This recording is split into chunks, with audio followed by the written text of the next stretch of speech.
Well, happy Thanksgiving, everyone. I'm doing a capacitor reform on this Hallicrafters SX-117 that came in yesterday from eBay, of course. And I sold the little globe linear amplifier, so I am using the Gonset as a ballast. So that thing is lighting up a little bit. This radio is lighting up. It seems like I'll get about 70 volts into the radio, which is fine. So yeah, this radio was listed as not working. It wouldn't power up. So in the 1970s, they had these little push-on plugs. And when I saw that, I said, yeah, that's probably why it doesn't power up. So I just chopped off the plug. In fact, here's the 1970s push-on plug. That was probably failing. These were a cute little invention, but I'm not sure how well they worked. You would pop out the center, put the wires in, and then compress these two posts, and then it would dig into the two wires. I mean, yeah, these worked. I'm not sure how safe they were or effective, and they probably couldn't handle much current, but I'm sure the receiver would be fine with it. I guess I'll put a 3-wire cord on this thing. But anyway, here's how this thing looks. I mean, it looks like the other one I have, but I can't figure out my other Hallicrafters. The one over here, I just can't figure out what's up with it. So I need another one to either scavenge parts from or use it as a reference point for voltages and stuff. So this one didn't break the bank, I guess, because it didn't light up. So it seems pretty clean. You can see it's lighting up there half-heartedly. So that's the situation. Let it cook for an hour. And then we'll put it onto the mains and see what it does. This one came with a notebook and a few little crystals. Let's see what the notebook says. I think the notebook had parts or something in it, so.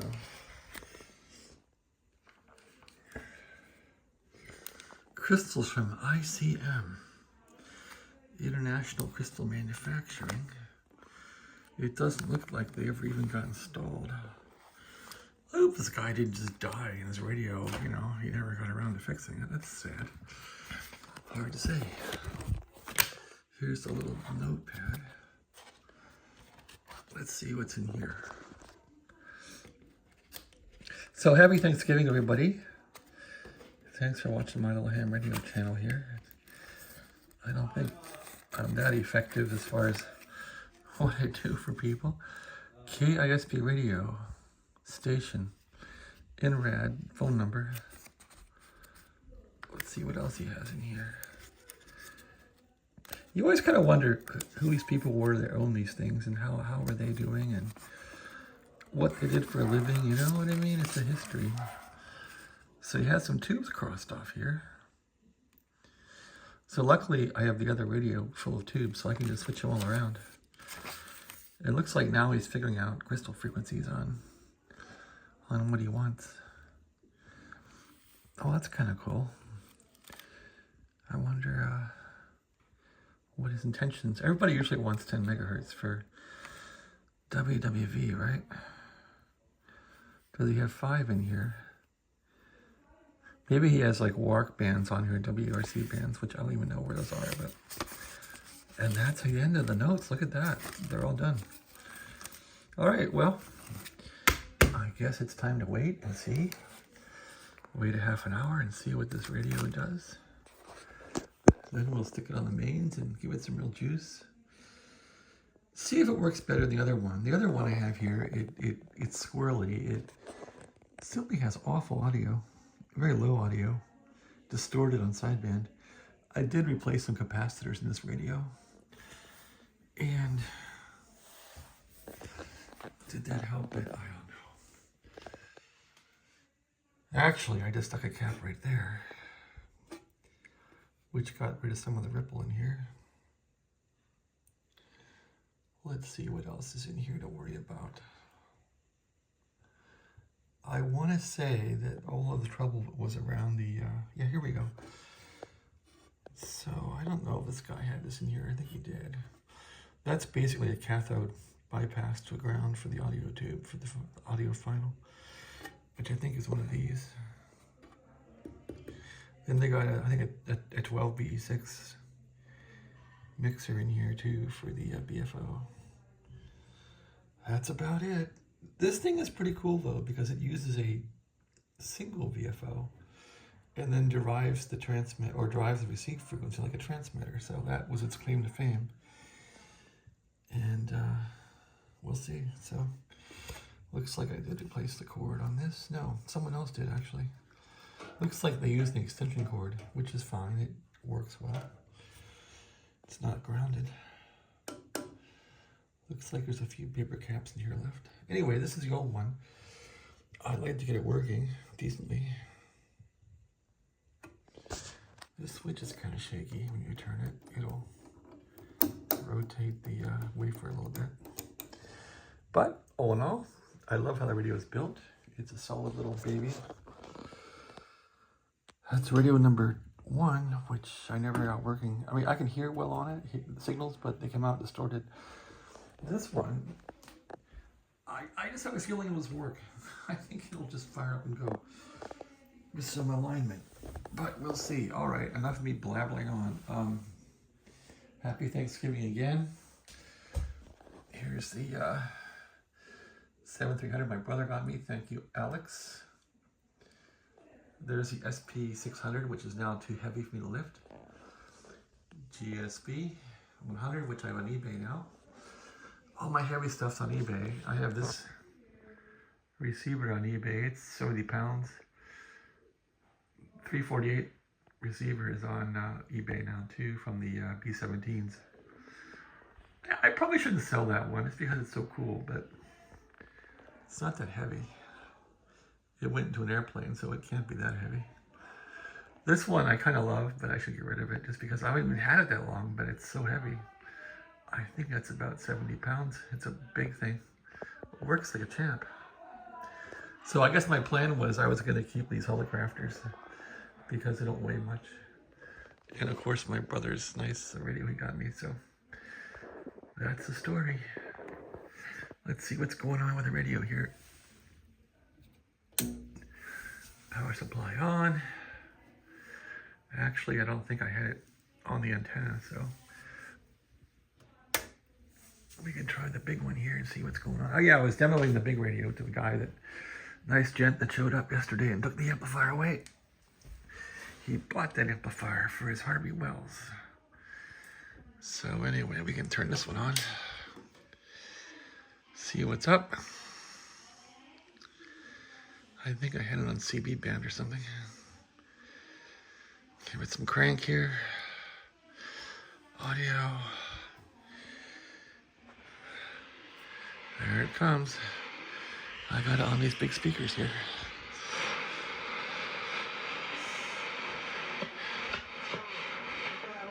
There's the sideband. Here's the CB guys. As usual, making racket.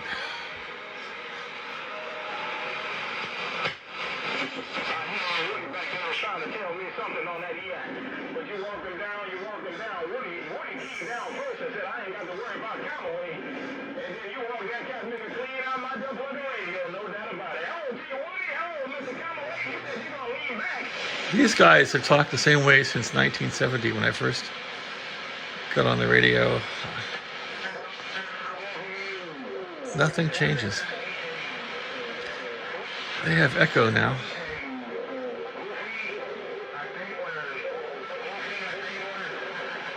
Gee, same old laugh.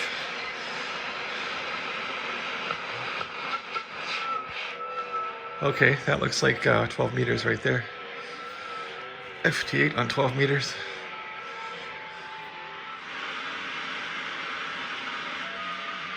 Is there any sideband going on? Nope.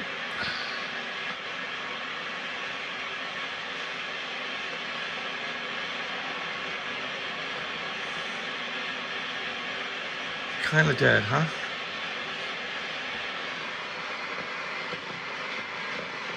Some kind of crap there. That is going to be 17 meters. Okay, that's 15. 15 meters. Nobody there.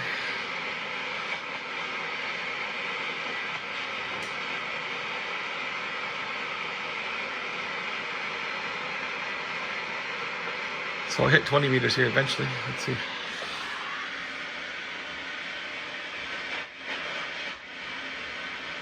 Okay, there's 17.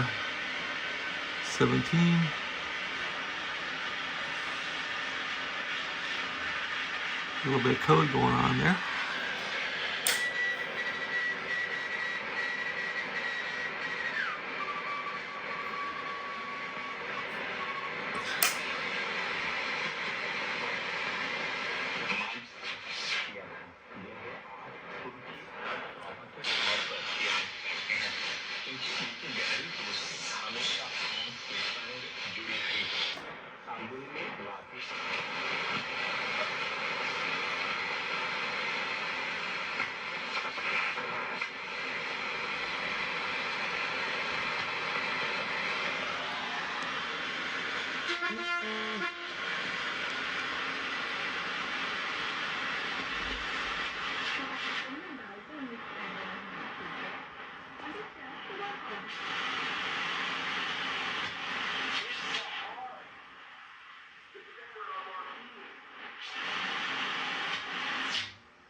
Well, there's 15, I guess.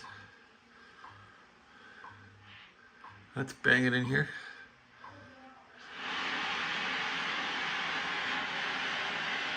All right, down we go.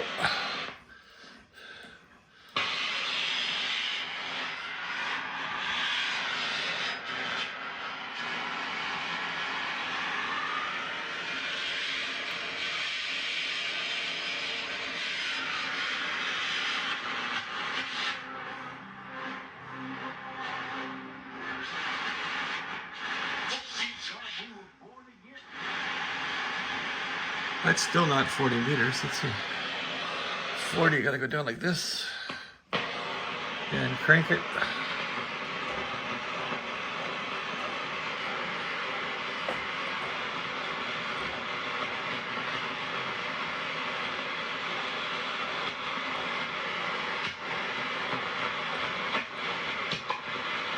There we go.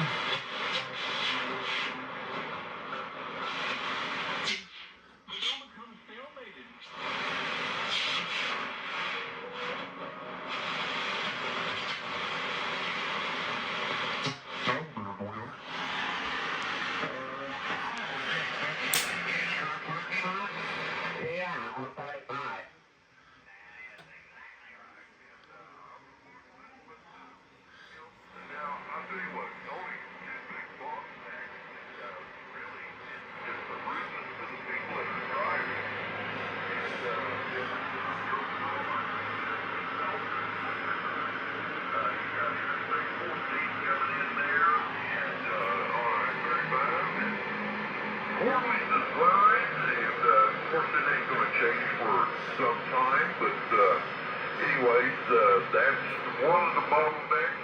I don't know about Austin because I came up 281 and I should have stayed on 281. I was going to the yard. I just didn't feel like driving.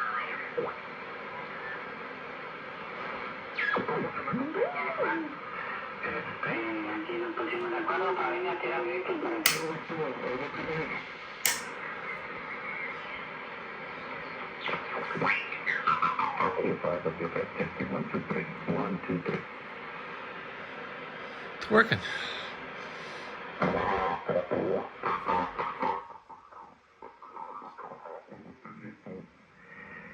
Si estás en frecuencia, me dejas saber aquí, Whiskey 5, Whiskey Fox, this is W5, WFS, Cypress, Texas.